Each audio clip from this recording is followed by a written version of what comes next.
ቡና ማፈላው አጥቼ ቡና ማፈላው አጣው ስል ኮምቦልቻ ከሚሴ ስትሰራ መኪና ላይ ከዩሮፕ ተመዞ የመጣው ፌሚኒዝም ዛሬ ሴቷ ውሻ የማግባት ሁሉ መብት አላት። እስከዛ ድረስ መሄድ ይችላል። ወንድና ሴት ለውድድር መቅረብም የለባቸውም። ሴት የባሏ በታች ነች አንቺ የምናባሽ የቤት ራስ ነሽ አንቺ። ጋይስ በሳውዲ አረቢያ እየሆነ ያለውን ነገር ተመልክቼ ከሰሞኑ እየሆነ ያለውን ነገር በኢትዮጵያውያኖች መካከል እየሆነ ያለውን ነገር በቤተክርስቲያን ደጃፍ አዛውንት የደፈረው ግለሰብ በቁጥጥር ስር መዋሉ ተሰማም። በቤተክርስቲያን ደጃፍ አግዳሚ ወንበር ላይ ሰላም ፋሚሊ፣ ዛሬም ተመልሼ መጥቻለሁ። ዛሬም እንደተለመደው ወቅታዊና አነጋጋሪውን ቪዲዮችን ወደ እናንተ ይዤላችሁ መጥቻለሁ። እስከ መጨረሻው ከኔ ጋር አብራችሁን ቆዩ። ሁላችሁም ይሄን ቪዲዮ ላይክ በማድረግ ጀምሩ። ቀጥታ ወደ ቪዲዮ። ቲክቶክ ላይ የነበረውን መሞላፈጥ፣ መሰዳደብ፣ መጨቃጨቅ አጉል የሆነ የሚያስጠላን ነገር ባህሉን ነው ካልቸሩን የቀየረው። የቲክቶክን የኢትዮጵያኖችን ገጽታ ነው የቀየረው። በዓለም የምንታወቅ የምንከበር ነው ያደረገን። ይሄ ልጅ ግን 6 ሚሊዮን ነው ተከታይ ያለው። እንዴት ሰው በሁሉ ነገር እንዴት ይሳካለታል? ሁሉን ነገር እንዴት ያሟላል? ያውቃል። ቅን ልጅ ነው፣ የሰለጠነ ነው። ሰው ለመርዳት ምንም አይነት ችግር የለበትም። በብሔርና በአካባቢ የተጠቃ ልጅ አይደለም። ጨዋ ስነ ስርዓት ያለው ልጅ በቃ። አሁን እሱ ባለበት ሁናቴ ሌላ ሰው ቢሆን ኑሮ መቀመጫ መሄጃ ነበር የምናጣው። ኢዚ ኑሮ የሚኖር በጣም ትሁት ጨዋ ልጅ በቃ 135 ሚሊዮን የኢትዮጵያ ሕዝብ ፎሎ ማድረግ አለበት አዶናይ። በቃ እንዲህ ነው። በሰው ስትወደዱ የምታደርጉት ነገር በሙሉ ይጣፍጣል። እኔ እንደውም ከዚህ በፊት አዶናይን ሰፖርት የሚያደርጋቸው ነገሮች እየመረጥኩ ነበረ እንትን አደርጋለሁ፣ ሪፖስት አደርጋለሁ ያልኩት። ማንኛውንም ነገር ነው የማደርገው አሁን እኔ አዶናይ፣ ማንኛውንም ነገር ማለት ነው። እሱን ይጠቅማል ይደግፋል ብዬ ያሰብኩትን ነገር በሙሉ አደርጋለሁኝ። ይሄ በመቀባበልና እኔም እንደዚህ ነው የማስበው። የቲክቶክን ስርዓት አዶናይ ከመጣ በኋላ ሙሉ ለሙሉ ቀይሮታል ብዬ ነው የማስበው። አሁን እንደምትመለከቱ ለብዙ ቻሌንጅ ይሰጣል። እንደዚህ እርዳታ ላይ የተሰማሩ ነው ቲክቶከሮች ምናምንና ይሄ ነገር ግን የሆነው አዶናይ ከመጣ በኋላ እሱ ነው መጥቶ እንደዚህ አይነት ነገሮች መጀመሪያ ማስተራብነት ነበረ። ግን ያው ከእንደዚህ አይነት ቻሌንጆች ምናምን ግን የፎሎወር ቻሌንጅ ምናምን አዶናይ ከመጣ በኋላ ነው ብዬ አስባለሁ። በእርዳታ በፊት ብዙ ነበሩ፣ እነ ማስተራብነት፣ እነ መልእክተኛው፣ እነ ባላደራው ምናምን ነበሩ። ግን ይሄ በቻሌንጅ ጉዳይ ምናምን እንደዚህ ፎሎወር ከገባ እንደዚህ ሸልማለሁ ምናምን የሚለው አዶናይ ነው ያስጀመረው ብዬ አስባለሁ። የተፈራው ነገር ሆኗል። በአሜሪካ የሚኖሩ ኢትዮጵያውያን ዲፖርት እንዲደረጉ ውሳኔ መተላለፉ በዛሬው ዕለት እየተነገረ ይገኛል። በቴምፖራሪ ፕሮቴክሽን ስታተስ ወይም ደግሞ በቲፒኤስ ቪዛ ስር የነበሩ ኢትዮጵያውያንም ወደ ሀገራቸው እንዲመለሱ ወይም ዲፖርት እንዲደረጉ ውሳኔ መተላለፉ ነው እየተነገረ የሚገኘው። ቀደም ብዬ መረጃውን አድርሻችሁ ነበረ። የተለያዩ 3 አፍሪካውያን ሀገሮች ላይ ማለት ነው ከ3 ቀን በፊት ውሳኔ ተላልፎባቸው ዲፖርት እንዲደረጉ መወሰኑን ነገራችሁ ነበር። የኢትዮጵያውያን ጉዳይ ቢቆይም እንኳን በዛሬው ዕለት ውሳኔ መተላለፉ እየተነገረ ይገኛል። ከነገ ጀምሮ ወደ ሀገራቸው እንዲመለሱ ወይም ደግሞ ዲፖርት እንዲደረጉ ውሳኔ መተላለፉ ነው እየተነገረ የሚገኘው። በተለያዩ ምክንያቶች በቴምፖራሪ ፕሮቴክሽን ስታተስ ስር የነበሩ ወይም የቲፒኤስ ቪዛ ውስጥ የነበሩ ሰዎችም እንግዲህ ቪዛቸው እንዲነጠቅ ወይም ደግሞ ቪዛቸው እንዲሰረዝ መደረጉ ነው እየተነገረ የሚገኘው። ይህም ነገር እንግዲህ በርካታ ኢትዮጵያውያን ስጋት ላይ ጥሏል። በተለይም ደግሞ ቁጥራቸው ከ5000 በላይ የሚሆኑ በአሜሪካ ውስጥ በቲፒኤስ ቪዛ ስር የነበሩ ኢትዮጵያውያንም እንግዲህ አደጋ ውስጥ ከቷቸዋል። ይህ ውሳኔ እንግዲህ እየተላለፈው በኢትዮጵያውያን ላይ ብቻ ሳይሆን በተለያዩ የኤዥያ ሀገራትንም እንደሚያካትት ጭምር የተነገረ ሲሆን ከዚህ ቀደም እንግዲህ 3 የአፍሪካውያን ሀገራት ላይ ተግባራዊ ተደርጓል። አሁንም በኢትዮጵያውያን ላይ ተግባራዊ እንዲደረግ ውሳኔ መተላለፉ ነው እየተነገረ እነ ሞጣ ሊመጡ ነው ማለት ነው።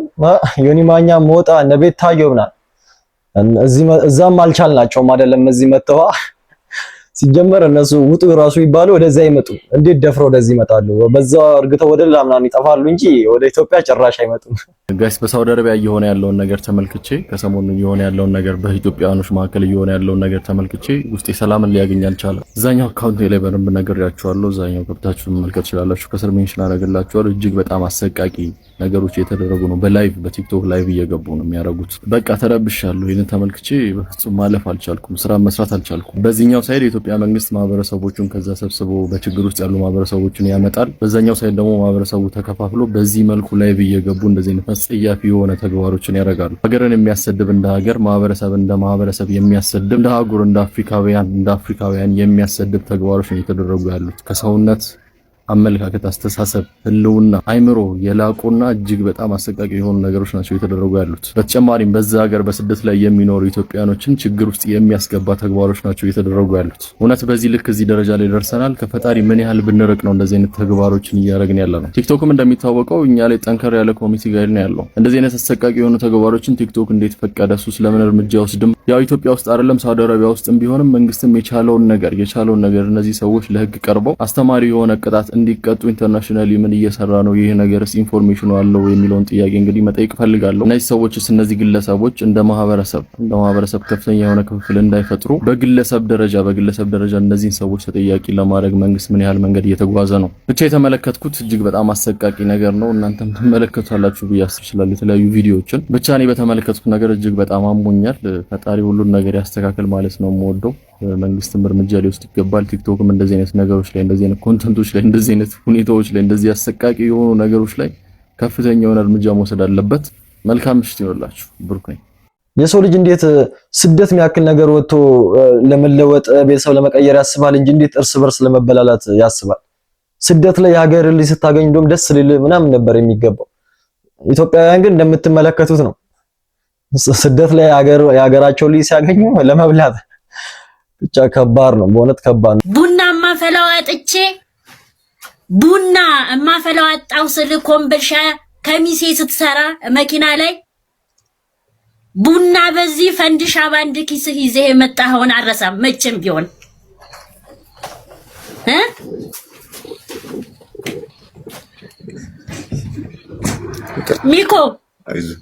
ሚኪ ህዝብን መናገር ግን በጣም በቃ የፈለገ ቢሆን ከህዝብ ጋር ግን መጣላት የለባችሁም። አሁን ማይኮ በጣም ነው የጸጸተው። ኢትዮጵያውያን በጣም ነበር ደግሞ የሚወዱት። ዩቲዩበር እኮ አንደኛ የሚወደድ የነበረው ማይኮ ነበር በድሮ ጊዜ። በቃ ፕራንኩ ምናምን ከ5 ዓመት ምናምን በፊት እንዴ ደስ እንደሚለው የነበሩት ፕራንኮቹ ምናምን።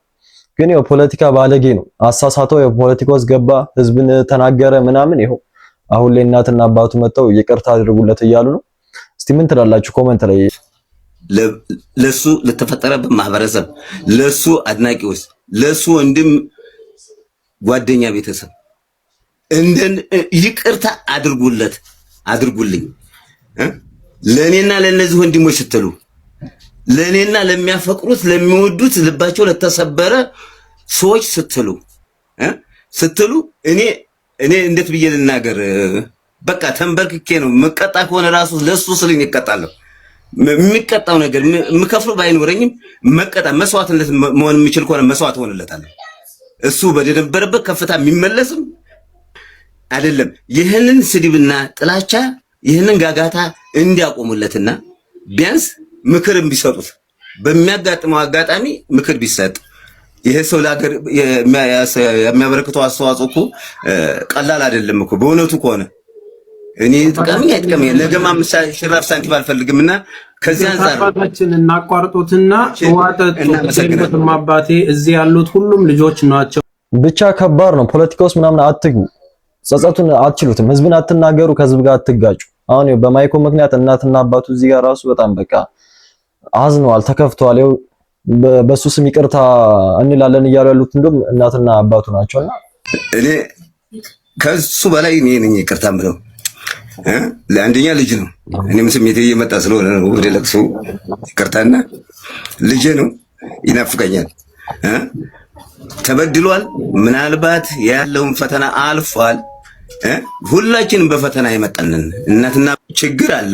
ተፈትነሃል። ቤተሰብ ናፍቀሃል። ከኔ በላይ ባልናፍቅም እኔ ናፍቄያለሁ። ወንድሞቼ ይናፍቃሉ። ዙፋን ትናፍቃለች። ዙፋን ይች እናትህ ሁልጊዜ ስም ትጠራለች እኮ ከኔ በላይ እሷ ትበልጣለች። ደግሞ ይዛች ያሳለፋችኋት ህይወት ብቻ ማዕት የምትወራለት ታሪክ አለ። ለእሷ ይሆንክላት አንተም እሷን እንዴት እንደምትል። ለማንኛውም እኔ የምትሄደውን ሰው መለየት አለብን። የምትናገረውን አንደበት መቆጠብ። ብድግ ብዬ ለኢትዮጵያ ህዝብ እድሜን ለኢትዮጵያ ህዝብ ነው ያገለገልኩት ወታደር ሙኝ። አሁንም በሙያ መንግስት መስሪያ ቤት ለህዝብ ነው የማገለግለው። አንዳንዶች ድርቅ ብለው ይቅር አልለው እንደዚህ አይነት አባት እኔ ሳጥፍቼ ሊሆን ይችላል። ውስጡን የማያውቁትን አሁን ጋር ስለዋራን አይደለም እኮ የሆነ የተሰማ ህይወት ሊኖር ይችላል። ይሄ ልጅ እኮ ይቅር ማለት አለባቸው። ሚኪያስ እንደውም ለታሪክ ነው ማለት ሚኪያስ ለሌላው እያስተማረ ነው። አሁን እኔ እያስተማርኩ ነው አሁን እኮ አይደለም እንዴ? ስለዚህ አስተማሪው ቢሳሳት ያስተማረው ነገር ይካዳል ወይ? ሚልክ ለኢትዮጵያ ህዝብ እኮ ያበረከተው ማአት ነገር አለ እኮ ሲያቀርባች ህይወቱን መስዋዕት ያደረገ ያ ፖሊስ ብቻ ይበቃል እኮ ሽጉጥ ገደሉት እጅን ብዬ ያልኳት ነገር እንደዚህ ነው ብሎኝ ሳይ ተናድጄ ነበር። እንደው ሰው ጠይቁልኝ ብያለሁ። ያቺው ወኔ ስላለች አንድ እንትናለችና ግን አሁን አይዲያዎች በደንብ ይዘህ ካልመጣ አዶናይ ምናልባት ቦታ ሊወሰድ ይችላል።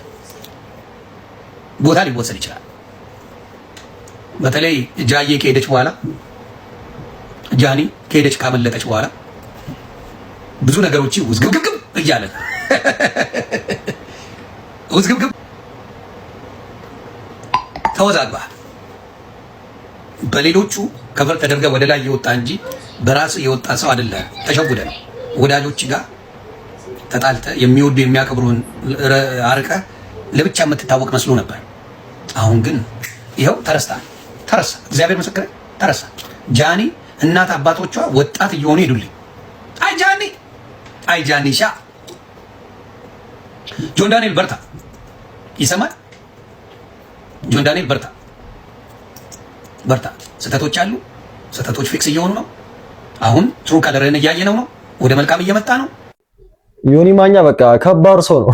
ጆን ዳንኤልን ስንት ሲረግጠው ምናምን ነበር። አሁን ላይ ደግሞ በርታ ምናምን ማለት ጀምሯል። እና ዮኒ ማኛን በቃ ልትይዙት የማትችሉት አይነት ሰው ነው። ሳምና በሉት ሙልጭ ነው የሚለባቸው። አሁን ደግሞ ከትንሽ ጊዜ በኋላ ደግሞ ታዩታላችሁ። ተገልብጦ ጆን ዳንኤልን ይሄድበታል።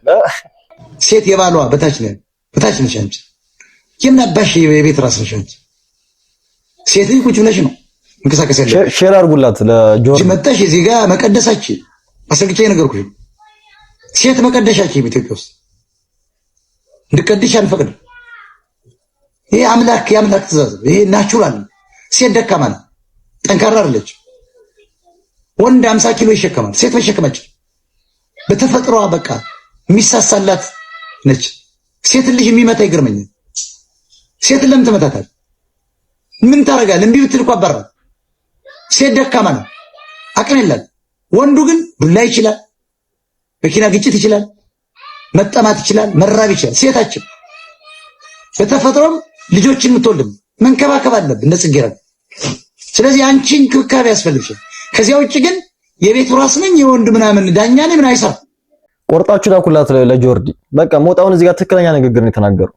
የቤት ራስ ወንድ ነው፣ ግን ሴት ልጅ ልትከበር ይገባል፣ ልትመታ ይገባል። ልጅም ያህል ነገር የምትወልድ ፍጡር ናትና ልትከበርም ይገባል፣ መመታትም የለባትም እንጂ የቤት ራስ ሴት ናት ምናምን አይባልም። ያው ሞጣ እንደነገራችሁ ነው። ወንድ ልጅ የሚሸከመውን ሴት ልጅ አትሸከም። ወንድ ልጅ የሚሰራቸውን ስራዎች ሴት ልጅ አትሰራቸውም። ፌሚኒስቷ ጆርዲ እንደውም እንትን ብላ የተናገረች ነበር። የቤቱን ስራ ወንድ ልጅ መስራት አለበት ምናምን እያለች ነበር። ቪዲዮ እንደዛ ብላ ሰርታለች እና አንድ ልጅ መልስ ሰጣታለች። ይሄን ቪዲዮ ተመልከቱት እስቲ። ባሌ የውጭ ሰራተኛ ዋጋ ከፍሎ የሚመጣ ከሆነ እኔ እቤት በቃ ማጀቱ ላይ ሴት አለ አይደለ ጉድ የምትል እንደዛ አይነት ሴት ነው መሆን ነው የምፈልገው። ወጡን እየሰራው ቤቱን ሞቅ አርጌ ከስራ ደግሞ ሲመጣ እግሩን አጥቤ ልጆችን በስነ ስርዓት እያስተማርኩኝ በስርዓት እግዚአብሔር ፈርተው እንዲያርጉ ወጥና እንጀራ አይደለም ሰጣቸው። እሱ ብቻ አይደለም የሚያስፈልጋቸው ለልጆች በስርዓት እኔ እንዳደኩኝ እነሱ በስርዓት እግዚአብሔርን ፈርተው ታላላቅ እህቶቻቸውን ታላላቅ አባቶች ተሽቆጥቁጠው እንዲህ ያከብሩ አርጌ ነው ማስተማር ፈልገውና ከዛ በኋላ ክፍያ ደግሞ አልፈልግም። ክፍያ በጭራሽ አልፈልግም። እኔ የቤት እመቤት ነኝ ብዬ ክፍያ አልፈልግም። ምክንያቱም እግዚአብሔር ትውልድ አሳልፎ ሲሰጠኝ በስነ ስርዓት ልዳሳደጋቸው ነው። ያንን እግዚአብሔር ለባሌ ስለተገዛውና ለባሌ በስነ ስርዓት ስላገለገልኩ ለልጆች በስነ ስርዓት ስላስተማርኩኝ እግዚአብሔር ይክሰኛል። ለትዳሬ ታማኝ ስለነበርኩኝ ለትዳሬ ዋጋ ስለከፈልኩ እግዚአብሔር ደግሞ በልጆቼ ይክሰኛል። ሁሉም የዘራውን ስለሚያጭድ ማለት ነውና ክፍያ አያስፈልግም። ምክንያቱም ለትውልድ ስላገለገልኩኝ ነገ ይዤው ማቀርበው ህፃን እግዚአብሔር ልጅን አሳልፎ ሲሰጠን ነገ እኮ ለትውልድ ነው የምንሰጠው፣ ለሌላ ህዝብ ነው የምንሰጠው፣ ለአደባባይ ነው የምንሰጠው፣ እንዲያገለግል ነው የምንሰጠው። ስለዚህ ከማገልገሉ በፊት ደግሞ በጣም መታረም አለበት፣ በስነ ስርዓት ማሳደግ አለብን። ስለዚህ ክፍያ አልፈልግም። ወጡንም ቡኮንም አቦካለሁ። ክፍያ አልፈልግም። ፒክ ሚ ነኝ። ወንድ ልጅ ውጭ ሰርቶ ከመጣ የቤቱን ስራ ብትሰራ ምን እንዳትሆን ነው ያቺኛዋ ሴት ማለት። እና እንደዛ አይነት ነገር ተው። ሴቶቹን እንትን እያረጓቸው ነው፣ እየመረዟቸው ነው። ብቻሽን ቤት ውስጥ አትስሪ፣ ከስራ መጥቶ እሱም መጥቶ ያግዝሽ ምግብ ይስራ ምናምን እንደዛ አይባል። ተው።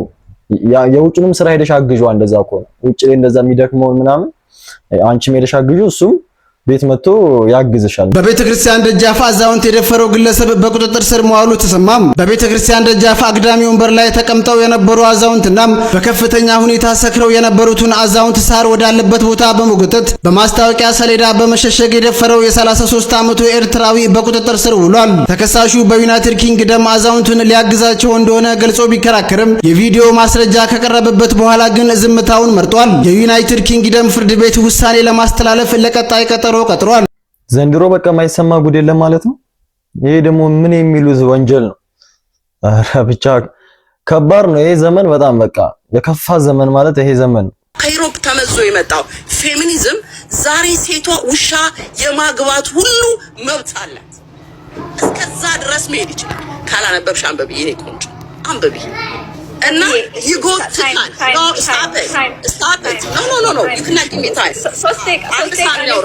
በመጀመሪያ ደረጃ ወንድና ሴት ለውድድር መቅረብም የለባቸውም። ሁለቱም የተፈጠሩት አንድ አካል ሆኖ የተፈጠሩ ፍጥረት ናቸው። ውድድር ውስጥ የሚገቡ አይደሉም። ወንድ ብልቱ ሌላ፣ የሴት ብልቷ ሌላ፣ የእሱ ጡት ያለው ሌላ፣ የኔ በሁሉ ነገራችን የተለያየን ጉዳዮች ነን። እኔ ለሱ ረዳት፣ እሱ ለኔ ረዳት፣ እኔ ለሱ ልጠቅመው፣ እሱ ለኔ ሊጠቅመኝ፣ ሃርመኒ ሆነን እንድንኖር የተፈጠረን ፍጥረት ነን። ሰው ለምን እግዚአብሔር እንደዚህ ለምን እኔ ማርገ ለምን አስረገዝከኝ ለምን አረግዛለሁ ብለን ይሄን ኩዌስችን ለምን አላደረግነው? ለምን ሴት ጋር ሲመጣ እርግዝና ተፈጥሮ ለምን አልጠየቅነው? ለምንድነው ወንድ የበላይ ነው? የኔ ባል ወንድ ሆኖ የተፈጠረው ፍጥረት ሴቷን ጋርድ እንዲያረግ እንዲጠብቃት ባክቦንቷ እንዲሆን ተፈጥሯል። እሷ ደግሞ ዊዝደሙ እንድትሆን ክራውን እንድትሆነው ተፈጥረናል። እኔ ሳረግዝ አብሮኝ የሚጠብቀኝ ለልጆቼ መከታ ለኔ መከታ የሚሆን ባል ተሰጥቶኛል። ያንን ምንድነው ይሄ መርዝ የሚመስል ግን የሚጣፍጥ ምንድነው ሃኒ የተቀባ ማር የተቀባ ግን መርዝ ባንቀባበል ጥሩ ነው። ትሰማ የሚለው ነገር ሲመጣ ትሰማ እኛ ፕሮብለም የለብንም። ኢን ፐርሰን የሰዎች ፕሮብለም የለብንም። ካልኩት ከክርስቲያን ሴቶች አንዷ ነኝ እኔ እና ተቀበልነውና ስናይ ግን ፕሪች የሚደረገው ግን ፌሚኒዝም ነው። ፌሚኒዝም በምንሄድበት ሁሉ የምንሰማው አንደኛ ሎጎውን ያላደረገ ሰልፊሽ ነው፣ እንዲናችሁ ሃይማኖተኛ ናችሁ። ሃይማኖታችንን መንካት ሙስሊም ልሁን ክርስቲያን ልሁን እኔ ለተመቸኝ ልጆቼን ለተመቻቸው ባሌ ራሴ ነው ላልኩት ክርስቶስ የኔ የቤቴ ራስ ነው ላልኩት በመጀመሪያ ቃሉን እንኳን በአግባብ አታውቁም። የትኛውም የመጽሐፍ ቅዱስ ላይ ወንድ ልጅ የቤት ራስ ነው አይልም፣ የሴት ራስ ነው የሚለው። የወንዱ ራስ ክርስቶስ ነው የሚለው መጽሐፍ ቅዱስ ሲናገር። ለኔ ባሌ የኔ ባል የኔ መኳንንት እንኳን አይደለም ራሴ ነው ማለት አይደለም፣ ገላይን ሰጥቼዋለሁ፣ ላይፌን ሰጥቼዋለሁ እኮ ባሌ ነህ ስለው ስፈርምለት ስጠኛ ዲግኒቲን ሰጥቼዋለሁ። እሱ ማያምም እንዴ? ተደፈረ የምንለው የሰውነት ፓርታችን አይደለም እንዴ? ዲግኒቲያችንን ሰጠነው፣ ለሰጠነው ላከበር ነው። ባሌ ላልኩት ሰው አንቺ የኔ ክራውን ነሽ ማይ ባክቦን የኔ ዊዝደም ሲለኝ ሙትላት የተባለው ባል የልጆቼ አባት የኔ አባት እኔን ያሳደገው ቦልድነስ ሴት የሰራው የትኛው ፌሚኒዝም አልሰራው። እኔ አንድ ሀበሻ ጀግና ሴት በመጀመሪያ ደረጃ ፌሚኒዝም የሚባለውን ስም ለኛ ለብሻ አንፈልገውም አንፈልገውም። to be honest እኔ ከጆርዲ ጋር ችግር የለብኝም ከአንቺ ጋር I don't have any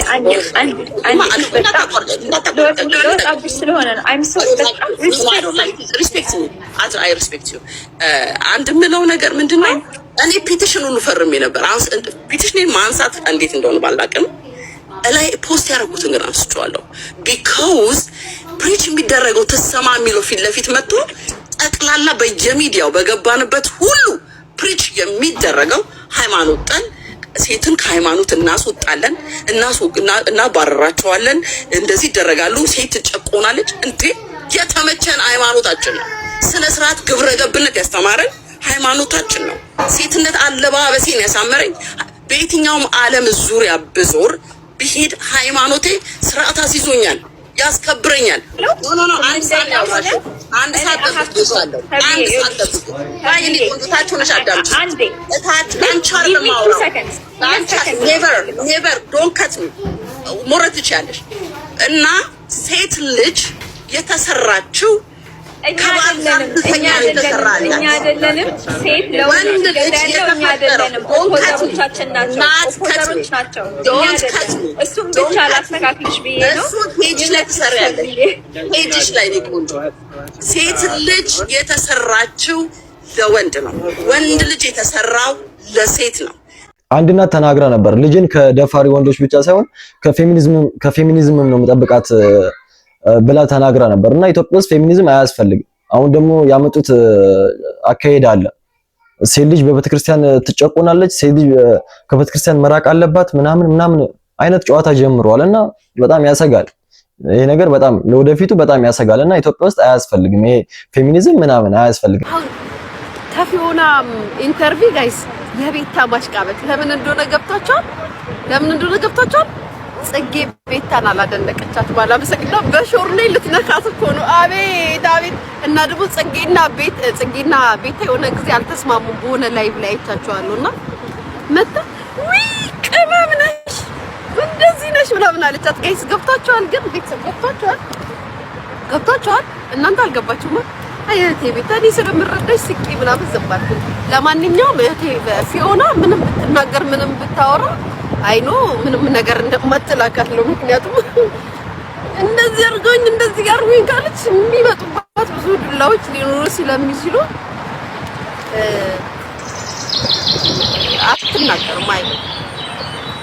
እና ከደገና ደግሞ ጃኒንም ለማናደድ እኮ ነው የእህቴ ቤታ መልስ። ጃኒንም ለማናደድ ነው። ጃኒም እንደዚህ ብላ እንደዚህ ምናምን ብላ አውርታለች። አመል ስትጋጋ ቀርባ እንደዚህ ምናምን ብላለች። እሷንም ለማሸማቀቅ ምክንያቱም የታወቀ ነው። ከዛም እንደዚህ ብላ ተረተረ ታወሩ ምናምን ብላ ልታጣጥላ እህቴ ቤታዬ የኔ ፍቅር እነሱስ እንደዚህ የሚያወሩ ታሪክ አላቸው። አንቺስ እንደዚህ የምታወሩ ታሪክ አለ?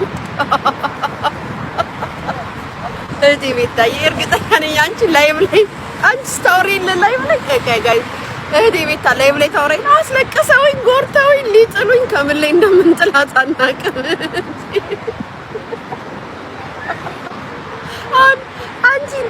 አንቺ ራስ ቀን በቀን እየመጣሽ እየያርለን የምትዩ ጊፍት ካልተሰጠሽ እየያልሽ ነው የምታወሪው።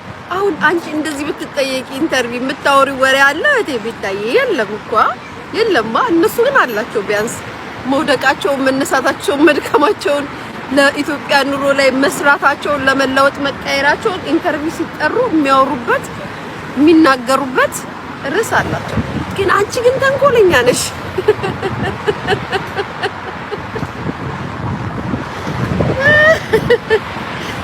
ገብቷቸዋል። ግን የሷ ንግግር ጃኒን ብቻ አይደለም እንትናንም ስለምትበይ ጽጌንም አትፈታም። ሳይሉ ተጣልተው ያውቃሉ ከጽጌ ጋር።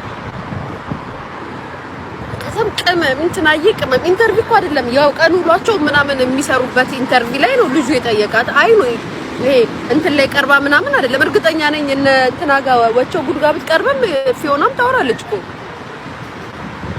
እናገራለች። ግን ይሄ ኖርማል ሁሉም ጽጌም ቀርባ ነበር እዚህ ልጅ ላይ ኢንተርቪው አይደለም። ምን ተደስተሽ ነበር? ምን ተዝነሽ? አይ ኖ ፊዮና ላውራ ብላ የሆነ ነገር ጣል ብታረግ መተው የሚሏትን ታውቀዋለች፣ የሚመልሱላትን ታውቃለች። ስለዚህ ተከርኖ ይብሰር ብላ ላሽ ብላ ከማለፍ ውጭ ማለት ነው። ግን የእህቴ ቤታ መልስ ንግግር አንዱን እንትን ለማለት ስለተጣላች ለማናገር ይመሽ እናንተ እዛ እርስ በርሳችሁ ተባብራችሁ ተስማምታችሁ ለምኑ ማህበር ስለሆናችሁ ተስማማላችሁ አንድ ቀን። እውነታው ግን እሱ ነው።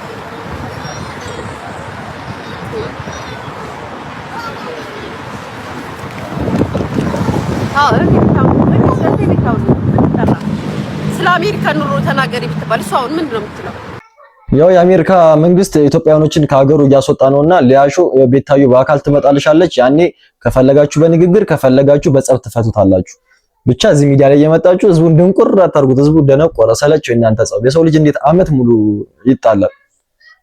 ብቻ በአካል ስትመጣልሽ ታወራላችሁ እና አሰለቻችሁን እኮ።